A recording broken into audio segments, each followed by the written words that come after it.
You're tuning into the Wild, Weird, and Sometimes Normal podcast. If you have a story or a guest recommendation that you think others need to hear, email me at wildweirdandsometimesnormal@gmail.com. Let's get this started. Alex and Brett, kick it! Wild. Wild. Weird. And sometimes wild. Weird. Wild. Weird. Wild. Weird. Wild. And sometimes normal. Tonight, my guest is Nico from the Chronspiracists Podcast. We're doing a Swapcast and talking all things conspiracy. We discuss clones, mud floods, giants, the moon landing, and a bunch of other topics. This episode was a lot of fun, and we peered down at least a dozen rabbit holes. Be sure to check out the Chronspiracists Podcast and let Nico know you heard him on Wild, Weird, and Sometimes Normal.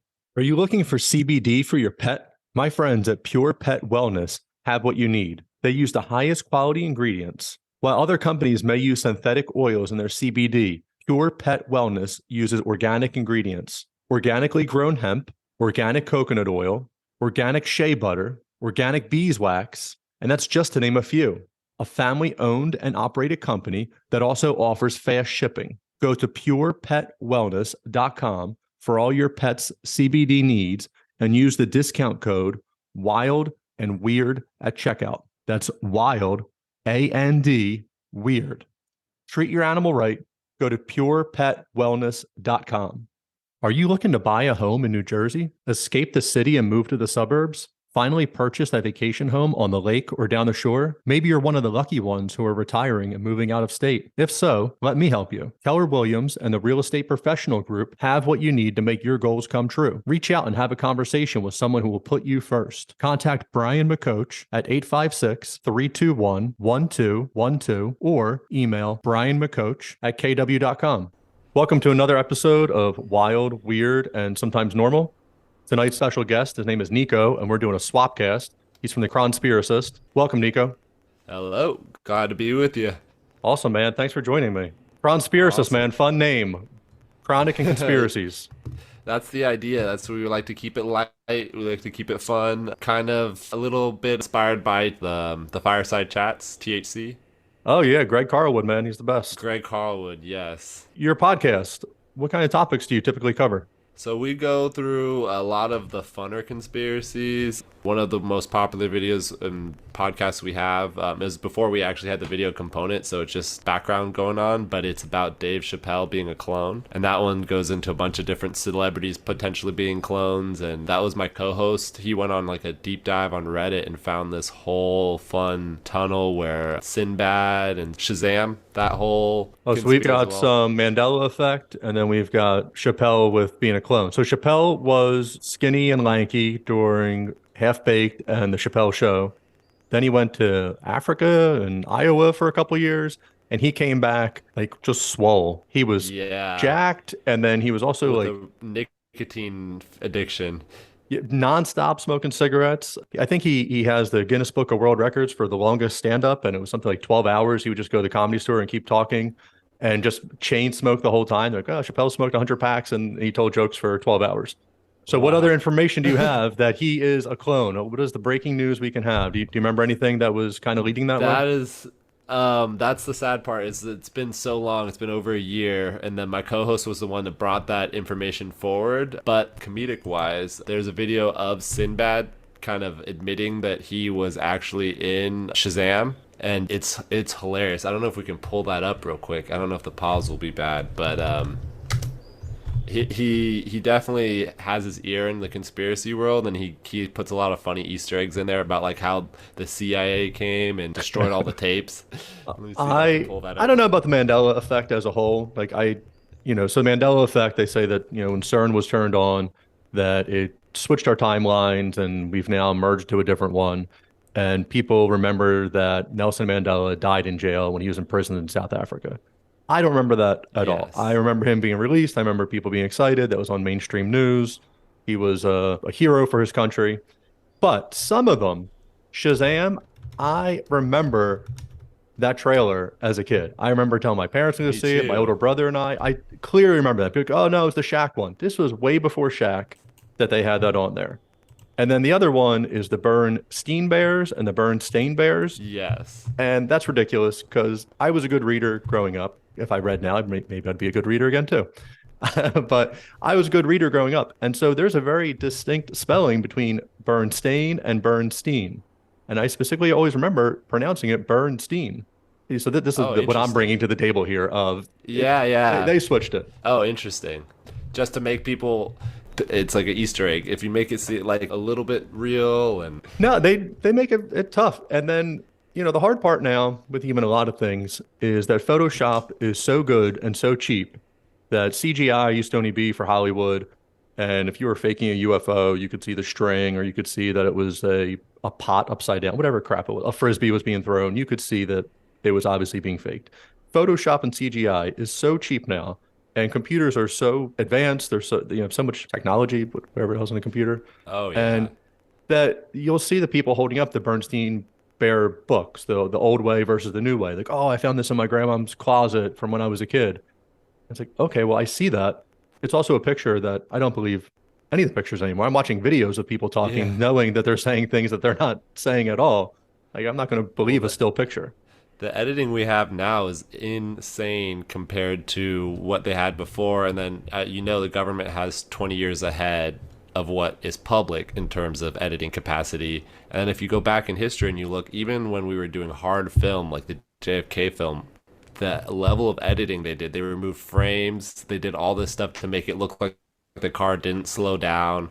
They removed all these things on physical film. They did like dodging and burning to make different areas look more dramatic and everything. And it's like, oh wow, they were at that level.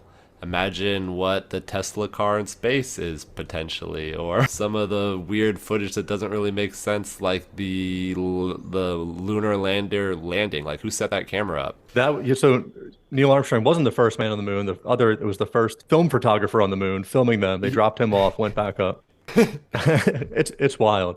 Do you think the moon landing, do you think the footage is faked, or you think they never went to the moon at all? I think either way, there's like, you can go Eddie Bravo and be like, well, all satellites are on balloons and things like that. There's a firmament. I have no strong opinion, but I love to entertain both ideas. I think weirdly, the stuff in my bubble points a lot to firmament when you look at Werner von Braun's tombstone and all these interesting things, and you look at patents that, like, for certain weapons, and they mention like you must assume that you're on a stationary Earth for these calculations to make sense, and that is in patents that are functioning and people are making money off of right now, which is really weird. So the put in sun's there. Like, shooting at 6 million miles an hour, and the Earth is chasing it while bobbing up and down and rotating around the sun, with then the moon matching the exact speed to go around in a 24-hour period, while also bobbing up and down through the Taurid asteroid field. That doesn't make sense to you, and that we're just sitting here. Yeah. So they make it tough Yeah. though, and throw in so many calculations that you can't sit here and do the back of the napkin math to see what's happening. Oh yeah. Well, and then too, if you don't go with the consensus, you're just a pariah, a crazy person. So it's really interesting. I saw Neil deGrasse Tyson. He was on with the guy from the Doctors TV show. He has the podcast now. Man, The guy who ran in Pennsylvania, the Dr. Oz, or he's not allowed to be No, on he there has anymore? Dr. Oz on his show a lot. Let Okay. me see if I can pull up his show. But he was arguing. Well, this is the main point. You don't need his name, but they were having a debate over the COVID response. And deGrasse Tyson was defending it, saying like, well, we were basing it off of the science. And he's like, well, there's PhD doctors, there's from Harvard, from Yale, who were against this. And he was just like hysterical, going, I don't care about their credentials. Credentials don't matter. The only thing that matters is the consensus. Science only cares about the consensus. And it's like, okay, so how do we ever get something new in science if the consensus is the only thing that we can use in trials or anything. It's like, this is crazy. You're allowed to ban people if they don't speak the consensus. So as long as, the 9 out of 10 dentists recommend this toothpaste, like that's obviously right. But then the Yeah. one who wants to do clinical trials and see is it better for your teeth and tartar control and things like that. Or the one That who's guy like, who wants to actually do science, who wants to test a hypothesis and let that stand on its own, that's not the way to do it. or a cost benefit analysis being like, well, is this worth the damage potentially to your health for a little bit of whiter tooth, where you could maybe restrict sugar and uptake better, higher mineral content milk or something. I don't know. Whatever. It was, for you saying that, it was so eye-opening during the movie Fight Club when Edward Norton first meets Brad Pitt and he explains what he's doing. And he's like, oh, I calculate the cost of a recall. If we're going to get sued for more money than it would cost to actually yeah. recall, then we'll do the recall. But if we're going to get sued for less, then we're not going to do it. It's like, oh, okay, people's lives and safety don't matter. Where it's really just comes down to the bottom dollar of, hey, we've already went this far down with patents, with production, with advertising. We can't really pull it back. It's a crazy world. That's exactly what happened to me with the acne medicine I took. And the sad thing is I can't even mention their name because they could sue the shit out of me, even though they've been class action lawsuit after class action lawsuit, but they're still selling these pills that are like $500 a pill for acne. That's a synthetic version of vitamin A, whereas if you just ate carrots, you'd get the acne fighting benefits, but the synthetic vitamin A, your body can't detox it or whatever, or break it down, so it builds up to toxic levels and fucks up like your hormones. It has a known birth defect that is so bad that any women who take this acne medicine are forced to be on birth control because they don't want any of these babies with oblong heads coming out being associated to this medication, because it's almost guaranteed that it will happen while you're on the medication. You can't have kids for a certain time period after taking it, and they're giving it to 16, 17-year-olds and telling them, like my doctor was telling me, this is a miracle cure. Like you take this and you don't have to care about your diet. You don't have to care about your exercise. And I was like, this is great. I can play video games and take care of my acne at the same time. That was and my mom and the Navy doctor I went to before was telling me the right thing from the beginning. He was like, if you're not sleeping on a regular schedule, you're not sweating and getting exercise, and you're eating poorly, then I'm not going to give you any medication until you fix those 3 things. And I was like, oh man, I want a magic pill. So Sounds like the Navy doctor wasn't going by consensus. He was going by tried and true science. Yeah. It's a shame that if you take an emergency vitamin packet and you pour the powder and you mix it in the water and you look at the back of the contents and it's like vitamin C is like 1,000,000,000%, vitamin A is 1,000,000%, and you just pee everything out that's your body can't handle because it's all natural. And then here's somebody who's making a synthetic version that your body doesn't recognize and it can't get rid of the higher amount, and it's causing a toxicity in you. It is absolutely insane that some of these companies are just taking natural homeopathic medicines, then synthetically creating them, and then your body's not recognizing them to process them the proper way. Well, you just made the perfect example, especially with vitamin C and then citric acid. Citric acid, which is used as a preservative and everything, it's a natural preservative. You know how it's made? They cultured a mold fungus, a black mold, and they bioengineered it to grow citric acid. So they don't get citric acid from oranges or lemon peels or anything like that. They made this freak creation out of black mold, which we shouldn't be eating anything black mold related, that is creating our citric acid.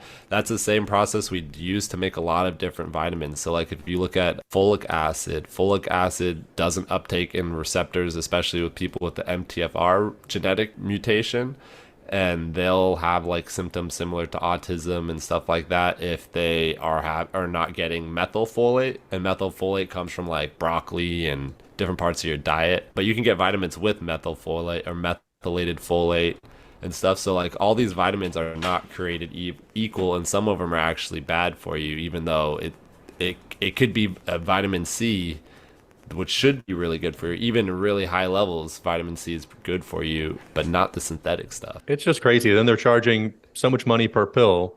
When go eat an orange, go get a bag of oranges for $1. You get 30 oranges, whatever, mandarins, and you're fine. Oh yeah. So you mentioned Von Braun earlier, and we can tie this back to space and everything. And you mentioned Elon Musk too. Something I found interesting is that he wrote a fiction book back in the 50s about colonizing Mars, and then the Elon leader, Musk did? Von Oh, Braun. Warner. Yeah, he Oh, wrote a book in the I 50s think I've heard about of this. colonizing Mars, and then the leader of that colony, his name is spelled Elon, and the Elon of Mars. So who's the first person as of right now who's probably going to make it to Mars is going to be Elon Musk. Oh yeah, That's some he's Matrix stuff right there. We need to go back through the Simpsons episodes and see if they predicted that or not. he's it's funny because if you're not on, like, there's different levels to conspiracy, and like even I know some people who've worked for government their whole life, and COVID has been like, ah man, this was some shit. Like even if they've got their third booster by now, they're kind of like, this is not, something's not right about this. They believe in Elon as being like a savior, like some of the people when Donald Trump or like Bernie Sanders, like all these people, Obama when he came out.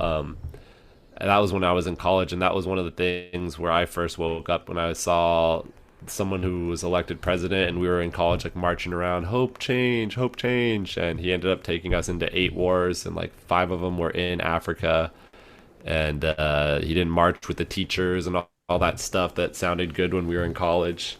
Student debt, none of that stuff. So It's absolutely amazing that if you were to ask, I think, the common person, what wars have the U.S. been in the last 20 years, they probably name Iraq or Afghanistan and completely ignore, either us funding Yemen or, Syria, us funding Syria, everything happening in Africa. Sudan, Congo. Just absolutely terrible overreach, infringement upon people's rights, just human rights. Both sides do it. It's absolutely terrible.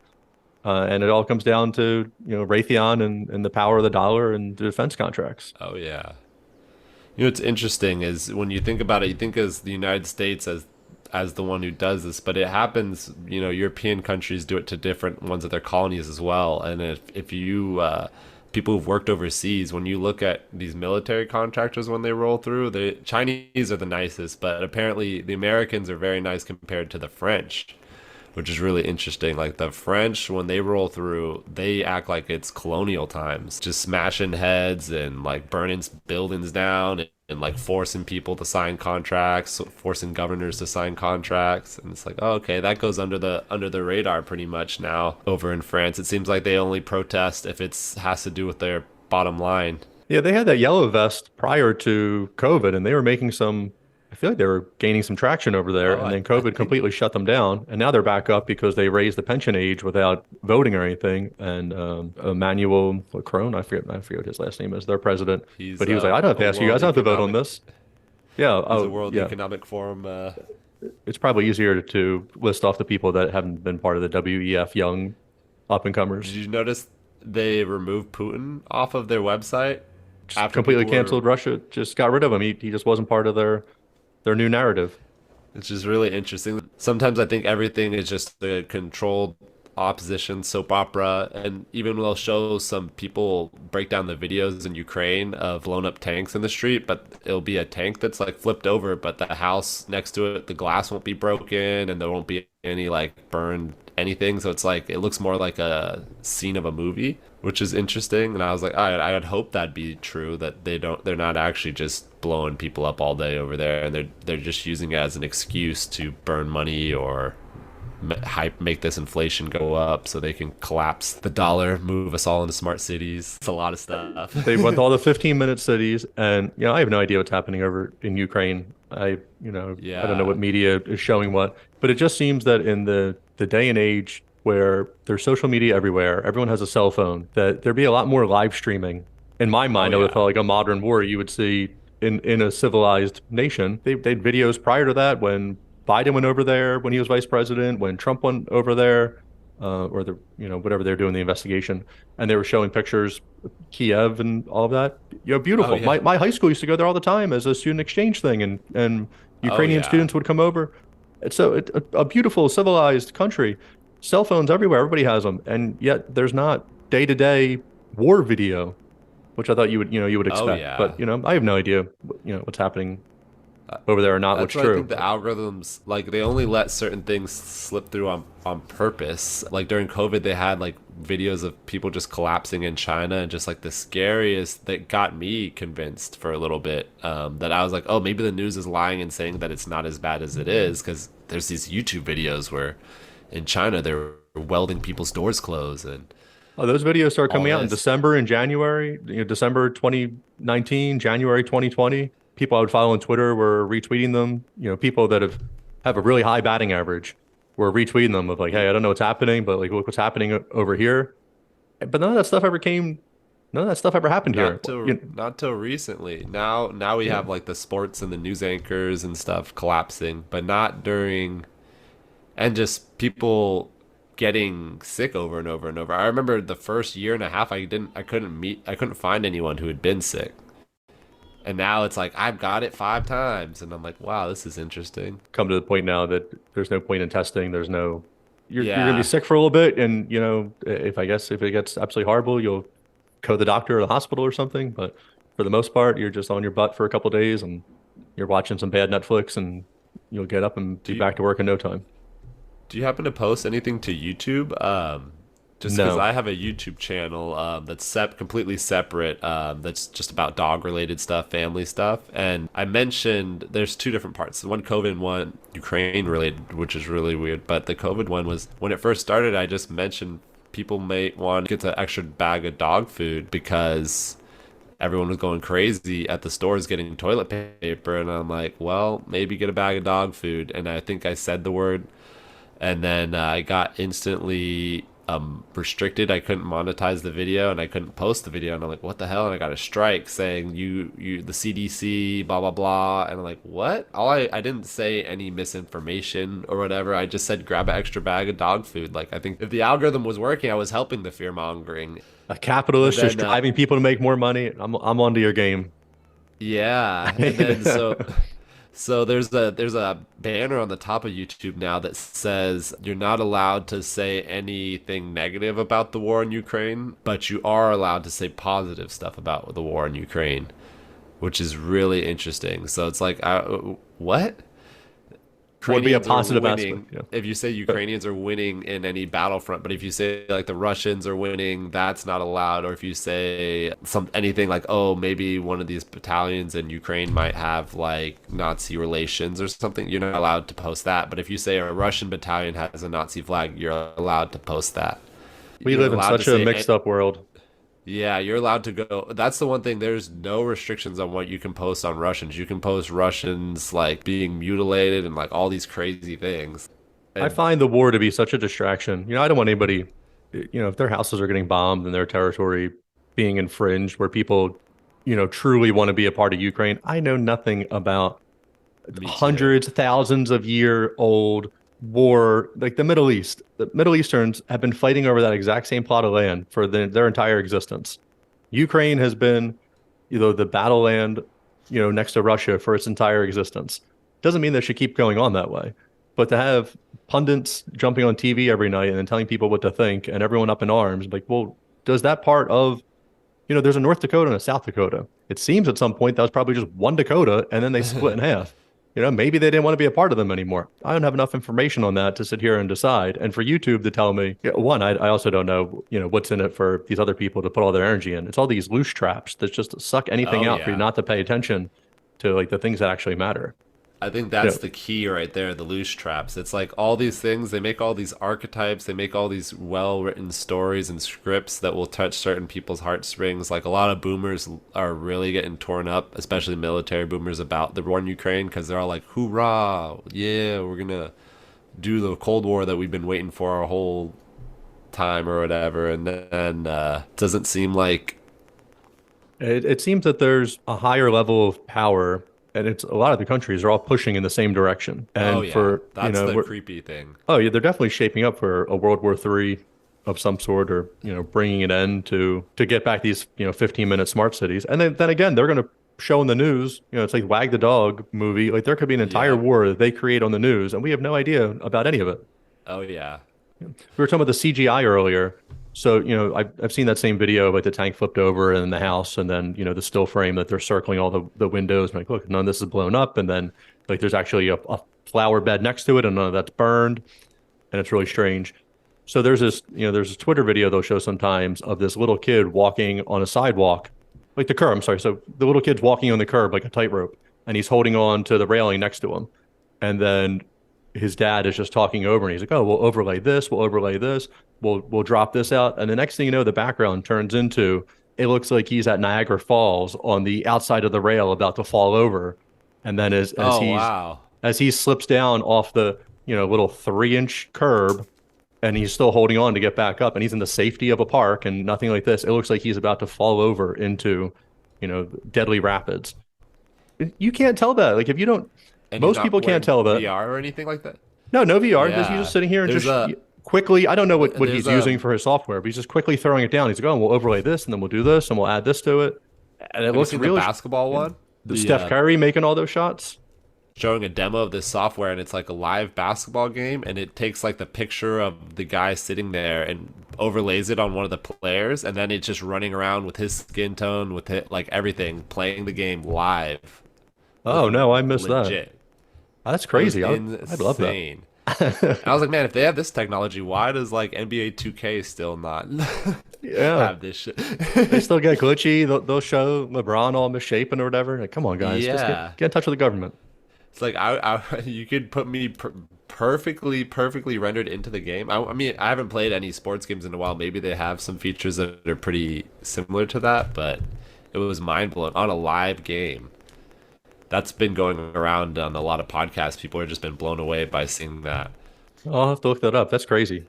Yeah, That's the future of their e-gaming. Is just going to people will pay for that experience to watch themselves be Steph Curry or LeBron or whatever, and their buddies can gamble on them. Oh, they already pay so much for a jersey or a beer cozies or whatever. Yeah. So what got you interested in conspiracies? What was one of the first ones that opened your eyes? So probably the first conspiracy related material I saw, then life experience. The life experience was with pharma and the acne medicine. But first thing I saw was Zeitgeist, I think. Have you seen Zeitgeist? I don't know if I know that. Oh, really? Zeitgeist. Man, that's like I guess like a lot of people in my area, that was like their conspiracy awakening, and it was a video that was really old on YouTube, and I think it's available all over the place now. There's 2 ones, and it just basically talks about how Christianity stole stuff from old pagan religions, and all these ideas have been reused over and over and over, and they're all based off of the stars, and they're not like unique stories. So like the story of Adam and Eve is based off of movements of the celestial stars, and that's why every religion has the same characters in it. So if you look in the Egyptian religion, like Aton was the first man, and he was, before he was created, it was all energy and light, and there was a watery soup, and then he, through his thinking, created like all of existence, which is really interesting with like the firmament and just different ideas and theories of the nature of this universe, and that's what the Egyptians thought. Like, that's a lot more interesting than our current Bible situation and the Garden of Eden and all that stuff. Oh, yeah, I've definitely heard of the taking over the pagan religions. I didn't know it was Zeitgeist. Yeah. But Christmas, Jesus' birthday on December 25th, yet there was baby lambs, and the baby farm animals don't come until the spring, so that wouldn't be his birthday there. And that the 25th just happens to be in that special period of the winter solstice coming in at the 22nd, so they were kind of blending right there. St. Patrick's Day. Yeah, that's just like right there. So it's more the pagan holidays are their big days. The farm harvest, I guess, is closer to Halloween, that they're doing All Saints Day type of thing. But the St. Patrick's drove the snakes out of Ireland, but then snakes can't survive that far north, that latitude, and then really it's the Druids, so it was the pagans there that they were getting out. And then we get super drunk on March 17th to celebrate, genocide of people, not of snakes. So it's like, well, that's it. What's interesting is, like, I think we are on the same page on a lot of the similar, and we've heard of a lot of the similar stuff. Like, what podcast are you big fan? Like, do you listen to a lot of Sam Tripoli and stuff like that? Oh, yeah. Tinfoil Hat, Greg Carlwood, Higher Side. I love Tony Merkel. with I don't know. Oh I yeah, think the he more changed his name. cryptid stuff. Yeah, so he'll get into those and have people come on and tell stories. And then in my normie role, I'll listen to Bill Simmons podcast about sports or, Philadelphia 76ers related ones when I need to step away from madness. Oh yeah. I Yeah. watch like murder mystery stuff like a woman. Oh man, the worst thing, 90 Day Fiance, like once a month I'll have a thing where my brain just has to defrag and like reform, and I'll stop doing anything research related or nonfiction and go into or like fun and work related to just like complete mental garbage. I feel like I've given up on most of regular TV, and including Netflix and streaming. I can't tell you the last thing that I watched that wasn't a live sporting event where I'm pretty sure they don't already know the outcome and that, the balls don't have magnets in them, even though I've seen some interesting Oh videos. yeah. And I'm like, well, maybe, I don't know. Oh yeah. Well, it's interesting. Like every time there's like a hurricane in that sport in in a certain city, that sports team ends up winning, or a shooting or some type of dramatic thing. Like it always is the best possible soap opera outcome. It's never something vanilla. Whenever so like Sam used to have the Bishop Larry Gators on. Oh You my ever listen? god. So I love those podcasts. I can't Me follow too. them for anything. I'm like, the crazier that Larry Gators keeps going down the road, and he's like, oh, Kobe equals that number is like 15 in the Israeli language. And then COVID's also 15. So you knew this. I'm like, Larry, like, I have no idea what you're talking about. You keep having all these numbers add up. Like, I'm on board, I guess. But it's, you start getting into the numerology and like everything adds back to 9. They're like, oh, look, 3 plus 4 is 7. But then if you take 2 away, then add it back to the 7, you're at 9 again. I'm like, you just made up 9. I love it. I I'm try to sure follow that's some of it. I'm sure that's how most people think when they hear me talking about like my white level of conspiracies and stuff. They're like, "What?" Like it's just so crazy that they don't even respond to them. And when I hear Larry doing that, or some of gematria, or the ones where you're a citizen and you don't have to follow rules and you don't have to pay taxes because of like certain wording of a law, and like The those maritime law, ones. and then your social security number Yeah. is sold on the stock exchange. I'm like, I don't know if that's true. When my son was born, I don't think I signed that paperwork. But if I'm worth Yeah. 700 grand, I'm willing to like sell. Can I get that back somehow? Yeah. So I'm like, and I'm wondering, I'm like, well, if this is all true, why are people wasting their time podcasting about it? Just like beyond being Costa Rica or something. Like, I don't know. But and maybe I'm just not that level yet, and I'm just a normie to them. But for now, it seems kind of weird to me, or just confusing. I think if they sent Martha Stewart to jail for how many ever years, and Aunt Becky from Full House, that they have no problem sending me to jail for trying to become a independent country on Sovereign my small little citizen. on my property. They're like, you know what, Brian, you owe 20 grand in taxes. We're gonna send Oh you out to yeah. sea. I Yeah, think and there's they're like, oh, they're like the bank, and then the river bank, the river flows, money flows, and the bank's here. And you're like, oh, okay, I'm following you. This also kind of seems a little nuts. yeah, yeah. That was a Somebody, really good it might have been example. Greg. Oh, did you listen to Carlwood's episode the other day about Florida? Yes, yes. I So was super interested because I always thought about Florida as being like a bodunk place, but there's all these conspiracies about places that I now love. Like going out in the country, like the hills have eyes. They make you think it's the worst place ever. But I'm like, if you go into downtown in any of these major cities, that's where the hills have eyes, man. oh, that's the worst place. It's all cookie cutter. It's all Starbucks and big There's block stores. people on 20 different medications, and then they forget to take them, and they're on the street going crazy. Like, I'm like, oh man, I'd rather be out in the country all day. Yeah, But that my Florida episode, sorry. no, that's fine. My only pushback when that guy was going off, and he had good things about the Fountain of Youth and the Fertile Crescent, and then he was talking about the IMG Academy, which is the high school there. It's a giant high school, but he didn't talk about they recruit kids from all across the country all across the world to come there. That there's numerous high schools throughout the country. Sierra Canyon up in Los Angeles, LeBron's kid goes there. They get all these people to come there, and to sit here and then say like, oh, well, it just shows you that the nutrients in the fruit in Florida is producing better athletes. Like, no, that is a high school that acts like a college that is pulling people in from all across the world that are great. And that is why those people then going into the pros. Yeah, And that then they makes have Florida citizenship after being there for a year or two because their tuition will be cheaper and they get another scholarship person to come through.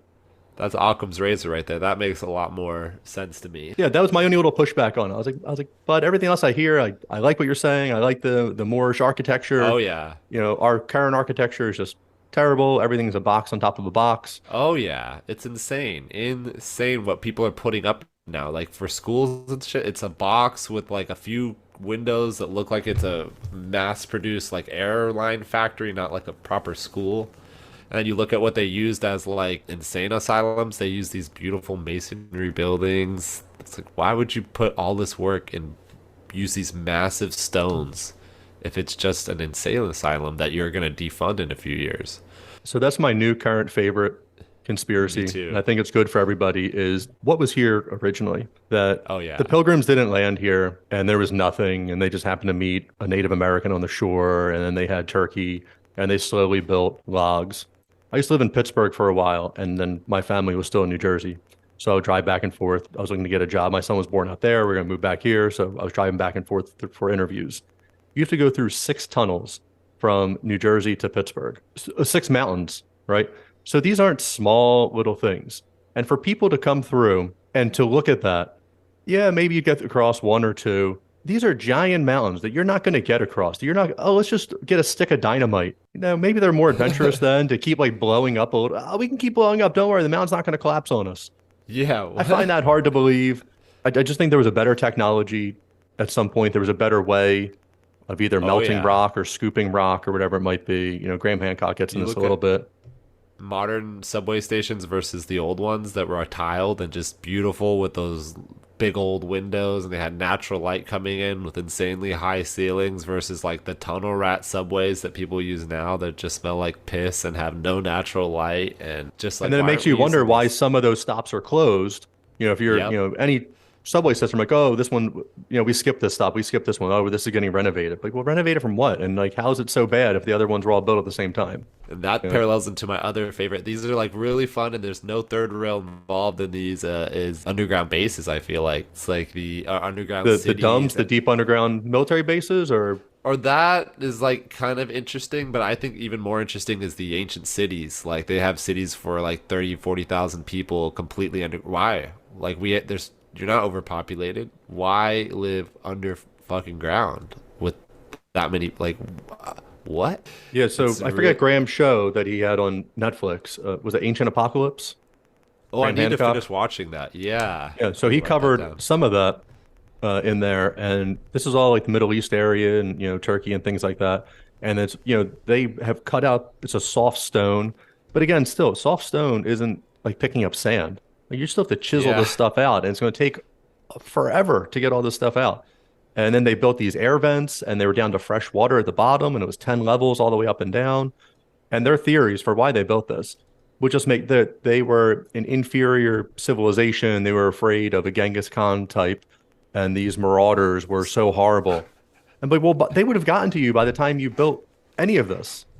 Yeah, they would do exactly what we did to Iraqis who were in caves. You light a fire at the entrance of the cave and suck all the oxygen out, or they'd blow up a propane tank and everyone inside the cave would suffocate because the oxygen would get sucked out. It's the easiest. It's like that's apparently how the Native Americans killed the giants, is they've tricked them into the caves, and then there's only one way out, or a couple ways out. So that's why I wrote that down as a note to bring up to you, because the giants I find fascinating as well.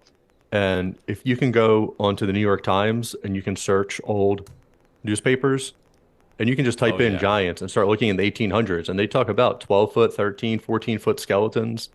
And it's just amazing now. About 2 sets of teeth and stuff in that. I've heard that with people, but not from the news reports. The couple sets of teeth, because I was like, that's really weird. I'd have to go back and look, because I haven't searched in a long time. But I remember after hearing it once and someone said you can do it, I was like, this is easy enough for me to do. And you were able to easily pull it up, and articles were just popping up left and right. And every couple of years, there'd be a New York Times, the paper of record for the nation. Now, though, and the people's explanation, we're so smart now. We are the smartest people that have ever walked the earth. Like, oh, this person who was a highly decorated educator at their time, they just didn't know how to use a tape measure. Like, oh, they mismeasured 6 feet to 14 feet. They just completely messed that up. Or definitely a lower IQ base level than people in the Civil War. Because if you look at what they were writing, the people who were enlisted and the grunts in the Civil War, they were writing beautiful poetry back home to their wives in script that was just it looked like something a Buddhist monk was practicing his whole life. And they had regular jobs, regular farms, regular stuff. They weren't supposed to be this educated. That was supposed to be for the officers and stuff like that. So it's like some of this history is somewhat is interesting, and they were so well dressed, and they all of still our history use some books of show the that old they're world. podunk people who didn't know anything, and they were, working in a coal mine, and thank God that they were able to serve their army, and that was the only thing that saved them. Have you seen the video or the pictures of the seances from like I don't know what times, 18 something, 17s, 19s? Oh no. They're insane. So this, I would like to go on a deep dive on this. Einstein was the who blew my mind about this, because he mentioned like, oh, the physical realm is only part of it. Like now I believe the spiritual realm is way more important than anything here in the physical realm, because he was going to a bunch of seances which were popular at the time, and you'd go to like a house and they'd do like Ouija board, like the equivalent to us now, we Ouija board, or like something like Wiccans do, and like try and summon spirits. But at those seances, there's pictures of faces that pop up, and they're ghostly. I don't know. I don't know how it's like, it looks like a projector did it, and they don't have any of this technology yet. They don't have CGI. They don't have any of this stuff, and it's their great grandma's face or someone like that, and they're having conversations with them, and it's just like, ooh. Are you familiar with Project Looking Glass? Possibly. It's a Project Looking Glass, and I think the Vatican built something similar to one of their priests, and they had this mirror that you could look into, and it could show you the past or the future. And allegedly, the Vatican was able to look back at the crucifixion of Jesus and see that happening in real time at that time, almost like a movie screen. They were able to go back in certain periods of history and look at this. Oh my God. So it almost seems like they were doing this at a lower level for these seances, of having some way of understanding how to, trigger something to come through, or some type of vision. Yeah, so it's almost like we had more technology, at least especially spiritual technology, and now we've just replaced it with mechanical technology that kind of numbs us and covers up our third eye that would let us have these abilities before, which is a really cool theory that I've heard, like with Atlanteans and stuff, that we had telepathic abilities and levitation and like abilities that Australian Aboriginals said they used to have, and they no longer have because of the EMF. They're no longer able to walk invisible and do these amazing tricks that people have been talking about for years and years and years. So I think that might be all a coordinated thing for the reason of trying to get it all done before the age change. From now it's going to be Aquarius from Taurus. There's a million different theories of what's going to happen then, like the waters are going to pour in, and the only people that will survive are the ones who are get chosen by the ant people or whatever, or a bunch of happy versions of what could potentially happen. I just think that's super interesting. No, I think it's definitely interesting that as the ages change and we're rolling into new eras, and then some of the beliefs that other cultures have. And I would say that for the most part, that the Western cultures, we're not too deep into myths or looking to the stars for premonitions or guidance or anything like that. And then some people are that, we talk about Wiccans, and then, I like to think in positivity, and like attracts like, and, if you put good intentions out there, go to come back. But for the most part, us as a society, we're not looking up to the stars to see, like, what did the moon tell us today? And for other cultures, like, we're not, United States, the West is not the only people out there, even though we do like to think that a lot. And we like to think, again, as I said, like, we think we're the smartest we are right now. And it's easy to see that even back to the Civil War, they were growing their own food, they were making their own clothes. Like, everybody was doing all this individually. Like, we can't do any of this now. And as New Age rolls in, and some of what the different societies are projecting, it's interesting, just fascinating what could be. Oh yeah, it's even like the construction, all the planned obsolescence. There's definitely like a concerned effort to make humans not their optimal self, because they're way easier to control. This is even when ISIS was on the rise in the mid 2010s or whatever, and they were showing them going to Syria and blowing up all their ancient buildings they had there. Oh yeah, and that was all over the news all the time. Oh, ISIS just rolled into Syria and blew this up, and we did nothing to stop it.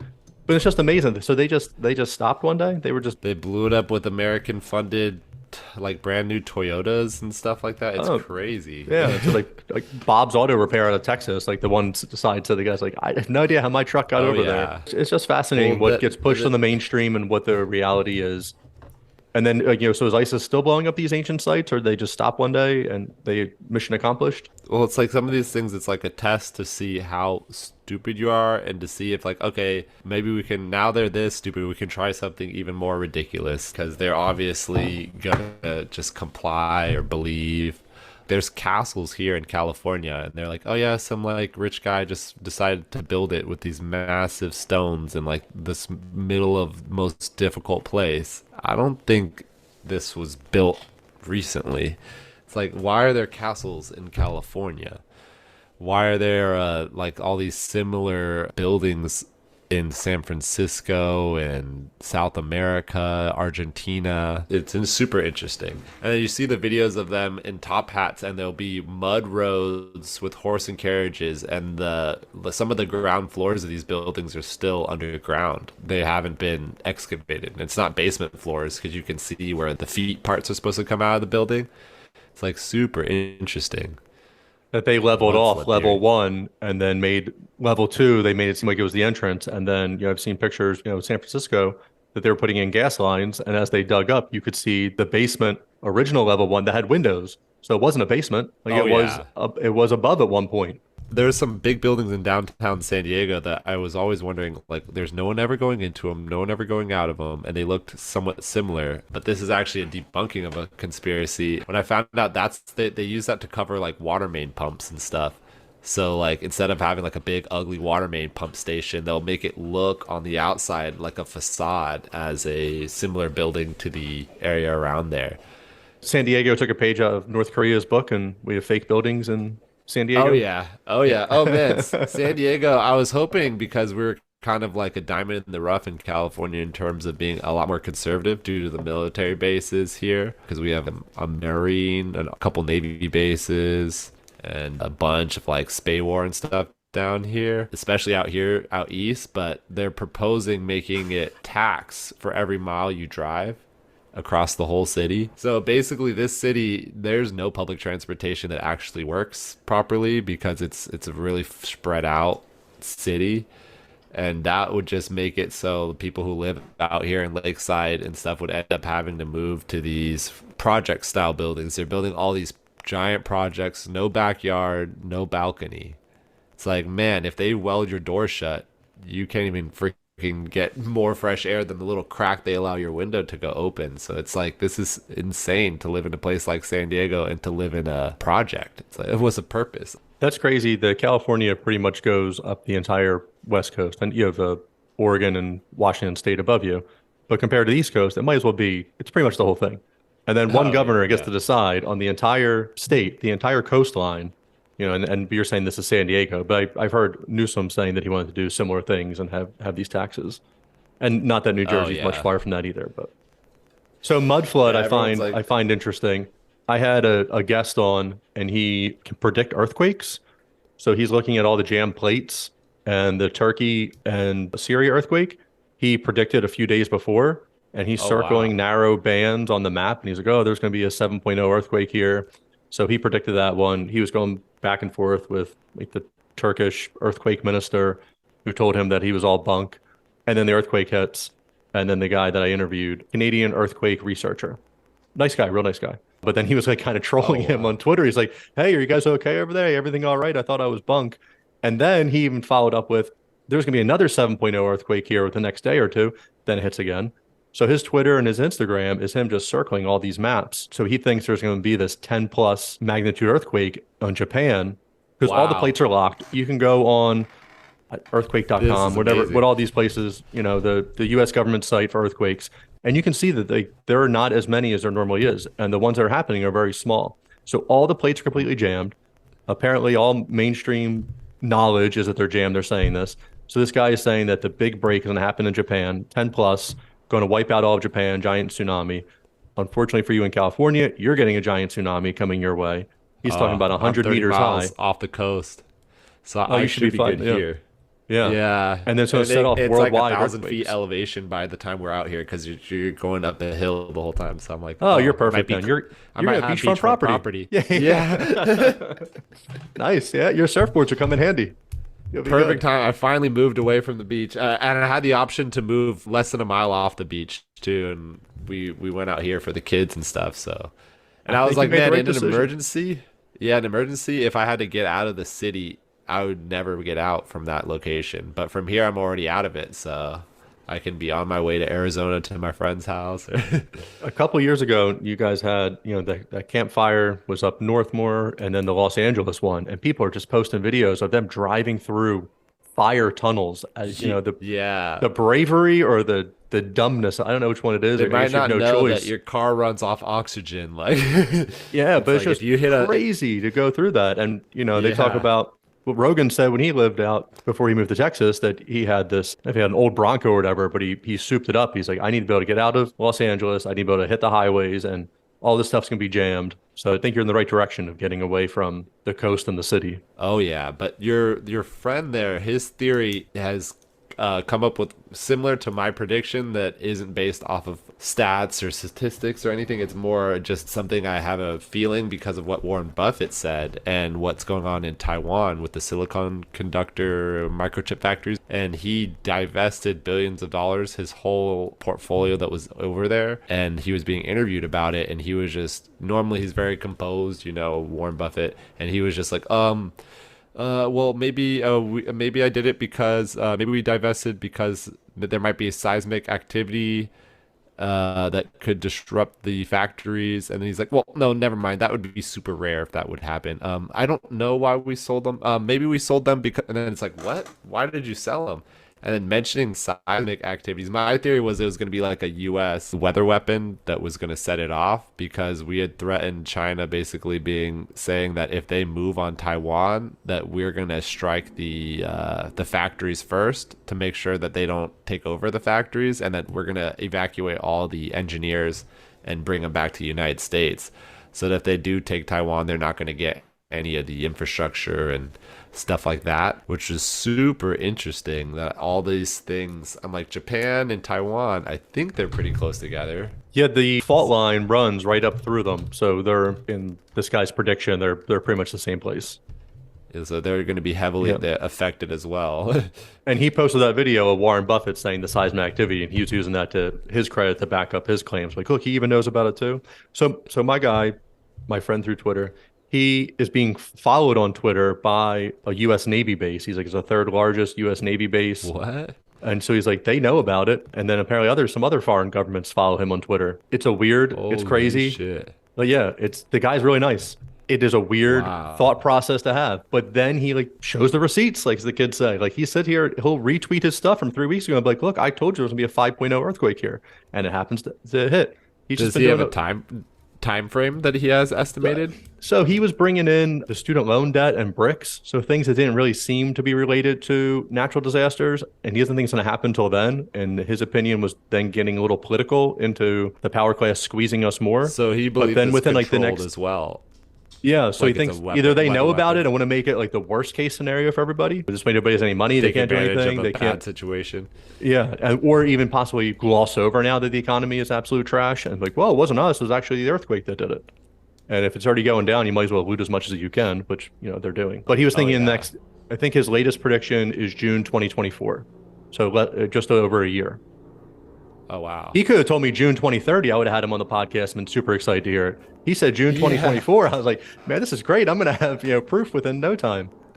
Wow. Similar, what do you think? There have been a lot of maps, even of recent times in the 1800s, showing California as an island.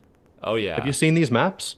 Yeah, it makes sense because the Central Valley is so deep. It could have just been filled with water pretty easily. Just a little bit higher water level, and I think a lot of that will be underwater again, which is really interesting. Yeah, even the late maps with the Spanish had California as an island, which was crazy. And they not that long had ago. San Diego, Yeah. they had colonies and stuff there, so that was super interesting. And it's not like they messed up and mixed up Catalina Island or something, because Catalina Island is so small it barely appears on the map. And Catalina is super interesting here in San Diego. We have this island that's covered with really interesting old architecture too. It's like, how is it out here on this island? It was like a gambling thing at some point, but We definitely don't have the full story of everything going on. One of my other favorite conspiracies is like the missing time frames that like they just added years to where we're at. Have you heard any of this? oh yeah, That like kings and queens that show that their reign I've was heard. longer or that they were destined to be that they, in a generation or two there, you don't have books or news. People can't read. Allegedly, I wasn't there, but they can't read. So, you could say, oh no, we started our reign in the year 100 and now it's the year 1200. We've been reigning for 1100 years and this is why I'm in charge and I get all your taxes. And It's like at first you look at that and be like, oh, wouldn't the people notice? At least someone noticed. It's like even if they did, it wouldn't matter. Like they're not the ones who could write the history books and all these things. And if you look at now, like they're rewriting history as they're taking down statues. They're like Hamilton, the play. All of a sudden, if you are against Hamilton, you're a racist. But I'm like, Hamilton was a white dude who was for the central bank. Like he was not like a social justice warrior at all. Like but it's now funny. he is. If it was just getting, people being upset of like, that is, that was a white president. He's being played by a black man. Like, okay, what's called acting? Like, get over it. But then if you're Yeah, reworking his entire, everything he stood for, and you're like, well, this guy actually wasn't the best. Like, no, you understand. We're going to change it. We're going to do this. We're going to do this. But why are you calling it Hamilton then? Like, just yeah. make it something else. Well, You've already like changed him enough. the actor is more real than the historical figure now. It's like if I have anything negative to say about Hamilton, people are like, why would you be racist? I'm like, he's a white man. I was like, what the hell? I'm not talking about the actor. The play was probably great. The play was probably well written and fun to watch, but it just muddies the water. So people who aren't looking at this all day just give it a peripheral glance, and that's what they think. I think a lot of this is just to get people exhausted. We talk about this like deluge stealing. Yeah. Just the most nonsense bullshit to get people to argue over. Yeah, I think it's been the whole thing now is more just to steal loosh, and it's gone full 100% off the rails. And I wonder if they just think people are stupid enough not to realize it at this point, that we've been dumbed down through a bunch of different methods. I know with the Romans, they would say like, if you want to keep your populace docile, then feed them grain and don't give them access to meat proteins. And India does the same thing. So in India, like all the lower classes can't eat beef, and they mostly have to be vegan and stuff like that, or vegetarian at least. But the Brahmin class can eat beef. The freaking high class can eat the holy cow. Like what in the world? They can eat meat. They can do whatever they want. And that's something you're just born into, which is an amazing system that took a lot of years to make the population domestic and docile, but I think that's happening here now too. Oh yeah, there's definitely the rules for thee and not for me. You see it in some of the Middle Eastern countries that are allowed to drink, and then there's the stories coming out that all the higher people up in government that they're having booze fest, booze parties. Oh, yeah. When I was in Morocco, the bar has two sections, one for the Westerners, which is in the front, and then there's a curtain for all the well-off Moroccans who don't want to be seen for like being there, but they're all there with prostitutes and everything that you can imagine. That's yeah. So, and then you're just hurting the little people. You're squeezing them for an extra nickel in taxes, and then keeping them not even strong enough or able to put together the conscious thoughts. They're getting their short end of the stick. Yeah, really a shame. I think what Sam puts is, well, he mentions this a lot, and he's like, well, the reason that they're also moving at this pace is potentially that maybe that there is some type of spiritual timeline, and that something inevitably positive is going to happen when this change does happen. And the change to Aquarius might not be an apocalypse. It might just be an apocalypse for their world, but for us, it might be awakening or getting up to the next level or something like that, which would, I think some people have that. Maybe they've been more open-minded, but I'm not as woo-woo-y. Like there's some people that I've heard talking, they're like, I've heard these numbers in my head and these stars and all this stuff, but I think there is a positive potential future, and that's why they're making it seem like it's doom and gloom. It's always the opposite. I definitely find it interesting, you're talking about the kind of the ruling class and then the spirituality, that it seems that they are trying to trigger biblical revelations and then some of the wars in the Middle East may have been doing this. Like Saddam Hussein thought that he was the reincarnation of Nebuchadnezzar, and then for him to get hung, it seemed rather swiftly. If you caught such a war criminal, it seemed like it'd be more beneficial to parade him around and more of a humiliation trial. Did you hear him speak on some of the trials? I'm like, I saw why they got rid of him real quick. Yeah, maybe I vaguely remember that. I wouldn't trust the translation though. There's stuff that comes out where they come and there's people who speak the language like that's not what they're saying. And, I don't know if that's true or not, but I also know that they lie about other things. So who's that? Oh, yeah. Like Gaddafi, things like that, who was doing something positive for his country. They used depleted uranium to poison their waterways. He drilled for a natural aquifer into the land, had water. He thought owning a house was a human right, so everybody had access to education, to a home. And then they, Gold standard too. Right. He was getting off of the OPEC. He didn't want to do the US dollar. He wanted to go the gold standard on there. So a lot of interesting things. And then, if you go look him up on Wikipedia or you look up CNN clips, they'll talk about what a war criminal he was and things like this. Again, I'm not over there. I don't know about him. What's that?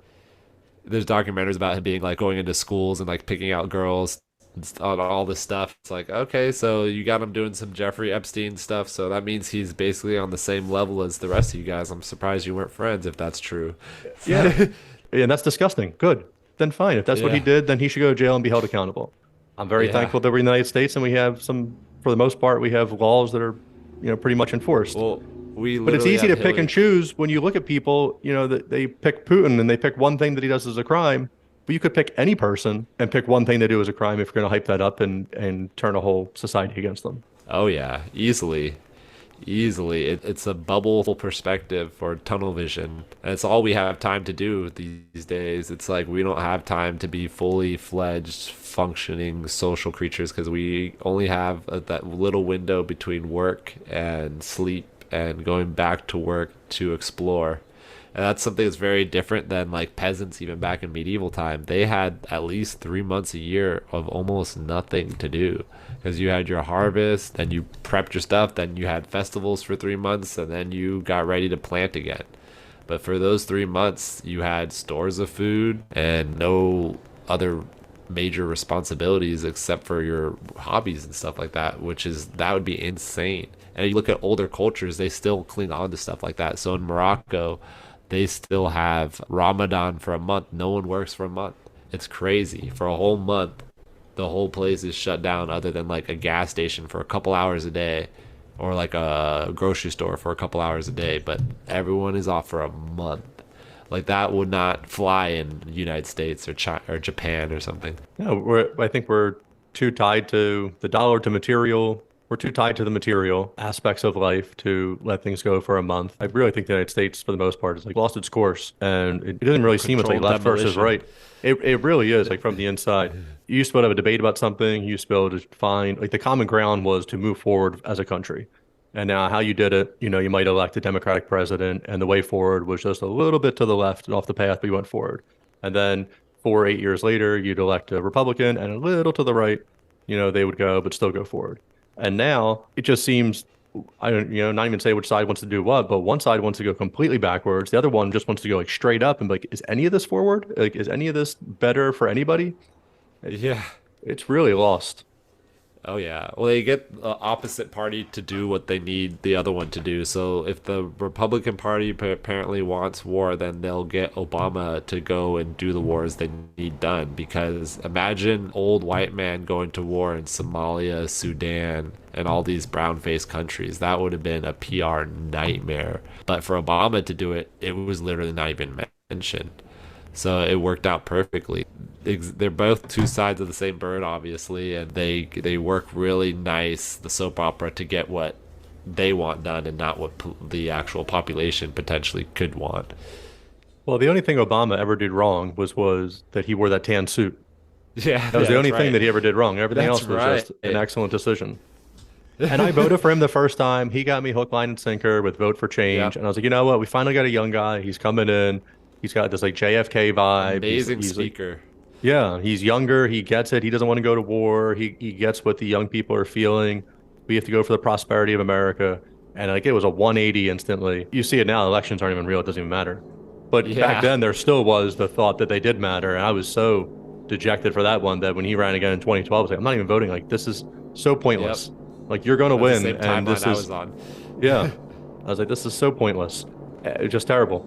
Well, then even at that, like the president's only there for 4 to 8 years, but then you look at these other jobs, like the head of the CIA can be there for life, and the head of all these agencies that have so much power and even blackmail power to the president. So it's like who has the higher power in the end of the day, like the last say. So it's like all these guys are just actors that pull heartstrings from certain areas of the country, and they're demonized by other areas. So that's the perfect archetype, a loved and hated guy. Somebody had a joke one time, I'm not giving them the proper credit here, but they're like, you can see the power structure in the world, that the president is there for 48 years, the US president is here for 48 years, and then he can go on speaking tours, he goes on vacation, he goes on talk shows, and then the Pope, he had to step down, and he was locked away inside the Vatican and was never allowed outside again.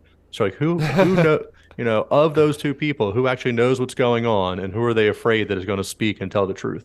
Oh yeah, the Pope, that stuff. They have their own, like there's a bunch of murders who have gone down in the Vatican from people. They dug up next to the Vatican, they dug up the garden and found all these bones, and like there was children, there was there was a whole thing like, oh, we don't know how that got there.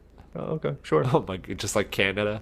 Yeah. Like Canada's supposed to be so nice and sweet, but they're totalitarian and crazy towards their native population. It's crazy. It's like, do you listen to Grammarica at all?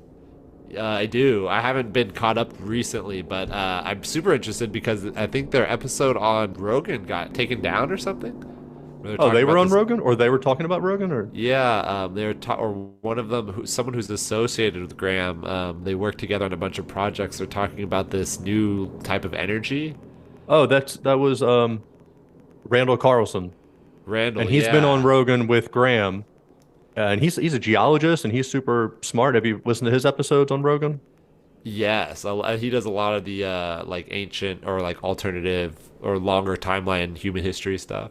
So Graham does the longer timeline, and then Randall is Graham does the longer timeline. He was a journalist, an investigative journalist, and now he's turned his journalism investigation skills to prior to the year 12,000 years ago, 10,000 BC, that there was a higher educated population, fully functioning population that got wiped out. And Randall, he does a lot of sacred geometry and the configuration of the pyramids and things like that. And he grew up, I think, in Minnesota up there. And there's some river, and you can just see. So with Graham's theory that a meteor hit the North American ice shelf and like melted the water instantly, and that flooded the east coast of the United States, you could go 40 miles out, and that was an extra 40 miles of functional land. And then in a short amount of time, now that's back up to in New Jersey, it's like Wildwood and like Miami down in Florida and things like that. But it used to go out to Cuba and out to the Bahamas, was all connected. You could just walk out there. But in this 12,000 period, it got flooded, and that's where people would have built their societies next to the water, and that's why we don't have any ancient stuff there. So Randall then, up in Minnesota, you can see the different rocks and how quickly they were rushed away. So he thinks that the Niagara Falls was more created in a matter of months to years as opposed to millions of years, not this trickle. It was, millions of gallons of water rushing per second that ripped this away. So he's been on to this not new, it's Tesla technology and things like that, but anti-gravitic devices, harmonies, different metals interacting at different varying degrees, mathematical degrees, like triangles degrees. He's getting to this using like ancient writings, right? I don't think he was doing writings. I think it was more, but he was going back to Tesla technology, and they're getting more output of a battery than the input putting in, which is impossible to current standards. Whatever the input is, it has to be less than the input. And there are ways, you can power a battery with a potato or whatever, like a light bulb with a potato, whatever you can do. So there has to be things around this. So he had this technology. He went on Rogan. He brought this guy on. Maybe a November interview with Graham and Randall, and Rogan said, I'll be back in January. So Randall posted, hey, we're here. That Rogan posted a picture of all of them at the studio, and then it was radio silence. The Grammarica boys, they have like 7 YouTube videos that is of Randall talking all of these things, but not to Rogan, but all of the same technology. Oh, that's really? Supposed to work. I want to see that stuff. So it's on YouTube? I believe it's on YouTube. They have the videos, yeah. But they have these laboratories in the Maldives that they're working on, and Randall didn't want to give the exact location, for where it was, but they're real world testing these technologies for power and that they're coming up in a positive sense. It's weird how many times the Maldives has come up in my life, and it's just like such a small little vacation tax haven. That's super, super interesting. I can't wait. I really wonder, and I wonder what you think, why it would have been Rogan took it down. Like, what would be controversial? Like, because I know what happens to, like, potentially a lot of these guys on YouTube who come up with cars that are powered by water that's not a hydrogen fuel cell that takes, like, all this stuff. It's just, like, a more simple process, or, like, a carburetor that makes your car have a lot higher mileage. And those guys all end up heart attacked and stuff like that. I wonder if that's his fear. I But think if it is, that doesn't make sense that it's out on YouTube still. right. So that's Randall. I don't think Randall cares because it's not the interview with Rogan that's on YouTube. It's Randall teaching these other Yeah. classes that he has. So the Rogan one, if you ask me, I think Rogan recognizes that he is an Walking the entity. line. I just think he recognizes he's a Yeah. business. Like he's Joe Rogan Inc. And he probably likes being worth $100 million, $200 million and going to the comedy club and his life that he has. And I think he finds some things bullshit and he'll bring them on. And some things that he finds interesting, so he has UFOs come on and he'll have, anti-vaccine people or have a Peter McCullough come on to talk about that. And I think in his mind, he feels safe because he's on the right side of what he wants to do. And he finds interesting. But back in the day, he used to talk about the moon landing and stuff being fake. Oh, yeah. And be into that. And then he said he grew up. He's like, oh, I learned more and it's not fake. And they did all this stuff. I think at a bare minimum, I don't know if they went to the moon or not. I don't know. At a bare minimum, that footage is 100% fake. And there's no way. Yeah. At that time, it was a space race between us and Russia. Russia was our mortal enemy at that. I don't know, look who our mortal enemy is again. But at the time, Russia was our mortal enemy. We're both trying to get to the moon. Kennedy says we'll be there by 69. We'll be there within 10 years. So we have to get there. But nobody, I just find space in general. Like if there's one or two weird things, there's just like a million weird things with the moon landing. With all that footage. But when they're testing cars, people are dying left and right. Like brakes fail, all these things fail. But the moon, someplace we've never been to, we just sent this ship up. It miraculously made it up to the moon. Everybody survived. They landed. They got off. Everybody got home. Everybody survived. We've never lost a man in space. With the Challenger, things like that, yes. But I'm talking about like a man being stranded in space The that is going to craziest starve to death. Like that has to happen. Catching the lander when it takes off from the lunar surface. I was like, the one thing that makes somewhat sense is the gravity's way lower, so they don't need like a big fancy rocket to get off the surface. But it's not that much lower. You think it would need at least a little something more powerful than a rover to break gravitational pull. But even then, how do you link up with the fucking ship? That thing's probably going around 10,000 miles per hour, and you've got to slow down or link up at all these gyroscopic movements going on. The technology was like the T100 calculator or whatever it was that we had in eighth iPhone grade. had more power than the whole Right. NASA. The iPhone 3 had more iPhone. power. Yeah. Their original iPhone had more power in it. And it struggles. everything loading, like, worked the fancy first time. websites. yeah. That's my only knock on the moon is that everything worked the first time. And that just wouldn't happen in anything.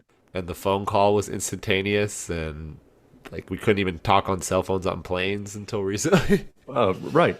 But so I would say the video for that. And then so back to Rogan, I think, for him, it just wasn't worth it anymore. Like he wants to be taken more seriously and it's easier to take a shot at the guy. Like, hey, look, the guy doesn't believe in the moon landing. We're not going to listen to his podcast. And he's like, you know what? Like, do I care about the moon landing? I'm not going to the moon. I don't own the moon. It doesn't make me any money. This does my comedy. I'm going to do that. So I think that's where he's at with this is it's just too cutting edge, controversial, maybe not provable. Maybe it didn't pan out what the one guy was saying. I don't know. Yeah, that's completely understandable too. Like that's like a real tinfoil hat thing you could just throw on someone's head, like these blanket statements. Oh, you don't believe in the moon? It's like you don't believe you think 9/11 wasn't terrorist or something? Those are like a couple things people would just preliminarily throw out there to kind of put you in a box. Right. Like, and for him, he's a product and he wants to, he destroys CNN. His ratings destroy almost everybody. So why would he handicap himself intentionally? Why would he do that? And then there's a lot of purists in the conspiracy world who are like, oh, you have to do everything perfect, the honorable way, and blah, blah, blah. And I'm like, Well, then your message won't get anywhere. And it's like, I think sometimes the message and just the stuff is more important than being perfect, or just even just the message of, oh, all these crazy conspiracies can be going on in parallel and potentially true or not, but you can still have so much fun and entertaining. Don't let it steal your loosh. Like, instead of when you see something, it give you loosh. Be like, oh, that's funny. Like, this is You have to balance the crazy with like your life. What is one conspiracy that you don't think is true, but that you wish that it was, that like would be fun? Oh man, I might have to come back on this one. That I don't think is true, but I wish is true. Oh shoot. Do you think Eisenhower made a deal with aliens? I haven't heard that, but so in the 1950s, do you know Admiral Byrd, Operation High Jump? I love that. Yeah. Yeah, so that's awesome. So he goes to the North Pole. He has a whole expedition. He encounters aliens, and they could have been Nazi aliens. They could have been regular aliens. They could have been Hollow Earth aliens. A little unsure there. He comes back. A few months later, UFOs fly over the White House. There's like 6 UFOs. There's this picture. There's this famous picture of 6 UFOs like over the White House, and they just keep going. And it's all camera blurs and Swapcast and other BS. So one of the theories is that Admiral Byrd went up to the North Pole. He fought whatever with some of these aliens. He was able to get out of there. Then the aliens flew over the White House to show that like, this place is so important to you. We just got over here. You didn't stop us at all. We kept going. So allegedly then Eisenhower made a deal with the aliens, peace or whatever, and possibly we'll let you abduct some people and you'll give us some technology. Oh, yes. I don't know why the aliens would make that deal. Parks. And well, that's part of the reason with national parks and the dumbs under there. And then you get into the missing 411, David Paulides. But yeah, I don't know why the aliens would make that deal. Technology, they could scan one dude or like scan our, like get enough. It's like they're taking like core samples of like genitals and like jawline and like really weird mutilations that pop out. Yeah, they just had, I just saw in the news the other day in Texas, they had 6 cattle mutilated and they're like insane precision. And no blood spots, no tire marks, no anything. And then vultures weren't even eating the cattle as they sat there and rotted. They wouldn't even go near it. I think you know what? I don't think it fulfills the first part of your question because I don't know if I don't think it's true, but I don't think it's not true, but I don't think it's true either. But it's really interesting about the flat earth and we're having like beyond the ice wall, there's all these other advanced civilizations and even different races and stuff like that. I think that would be super interesting and something that Justin Trudeau mentioned. Have you heard him talk about when he went to visit the North Pole? No. Oh my God, you have to look up this clip. So Trudeau is talking about going to visit like his uncle or grandpa or something, and the way he's talking is like he's telling like an epic story, and he is like, I found out how truly powerful my uncle was when we were going through the city. We were driving through the cities in Antarctica and seeing all the amazing, and I'm like, the cities in Antarctica or the cities in the North Pole. It's like there's no fucking cities, and he was talking like explaining like big tall buildings and all this stuff, and being like awestruck, like how like, oh, he didn't think, he was that like expecting to go look at penguins, but what he saw like showed him the real true power of his family and stuff. And I'm like, what the shit? Oh, I'll have to look that up. Yeah, I was like, do some people get to visit the extra parts of the earth? Like, is that where Jeffrey Epstein is right now, or like is that their retirement plan? Like for some of these guys, Kurt Cobain or Tupac maybe out there, they did enough social destruction or twisting, and even though I love both those guys, but it's Kurt Cobain and Tupac, not Jeffrey Epstein. Minus Epstein. So so real quick, so in 2012 and all that time, they were sending all these high level people, the Pope, John Kerry, Bono, were all going to Antarctica for a time. And like that's interesting on its own. Like one, if it's just a research base there and it's so cold and so terrible to get there, why would the Pope, who's 80 years old, want to go do that? So it seems like, there's some of the rumors are there's a flash frozen alien society there and they found some things, but who knows? Wow, that's super interesting. Yeah. I don't know if I'm gonna get my Kurt Cobain point here or not. So Kurt Cobain, Nirvana, great. Kurt Cobain, great. He dies at 27. Tupac. Club. Dies at 27. Biggie died, I think he's 25. Great artist, all great artists. are they only so great because they died? If Kurt Cobain stuck around, would Kurt Cobain have had his ukulele years? Would he have gone into his rap career? Would he have done a blues have his album? Rage Against the Machine, fighting for establishment? Put your mask on, get your vax on. Right. Would Kurt Cobain be doing that right now? Like so many of these rock stars and like counterculture people, Rise Against the Machine, all these people are like, get in line. It's so crazy. Yeah. Rage Against the Machine is now raging against the people and fighting for the machine. Raging for the machine. Yeah. Yeah. I just find it crazy. But Nico, I appreciate you coming on. Thank you for having me on your podcast. I sincerely appreciate it. We should do this again. Definitely. Yeah. Definitely. I think we're on the same page with a lot of stuff, and you're very well spoken and well read, and you like to keep it to the fun topics too. So that was a lot of fun. Yeah, we go all over the place over here. I appreciate it. Thank you. I try to stay away from the third rails. I try to make it open for everybody, so not to go too deep down one rabbit hole or the other, and make some people feel uncomfortable for their beliefs. Yeah. Yeah. It's like I'm not a researcher. I'm a commentator or an actor. What did Alex Jones say? He was a forget. Oh yeah, he came and said it was a personality or something, but all of it was just was just for acting. Yeah. So I don't have $4 billion to be sued for, so I would touch none of those topics. Yes. None of those topics interest me whatsoever. We'll stay away from them. They might interest me in 5 years if they become socially acceptable, but not now. But please rate and subscribe to my podcast so I can make $4 billion. I would appreciate that. Anybody out there looking to sponsor a podcast or two, there's two guys here who are very interested in hearing from you. But Nico, you have a great night. I really appreciate it. And I'll talk to you soon. Perfect. Have a great one. All right, everyone. That was our show. Don't forget to leave a review on iTunes, Spotify, or wherever you stream your podcast. Like and follow the podcast on Facebook and Instagram to stay up to date on all things wild and weird. Check out the links in the show notes for more information on our guest. The biggest support you can offer is to tell everyone about the podcast. Until next time.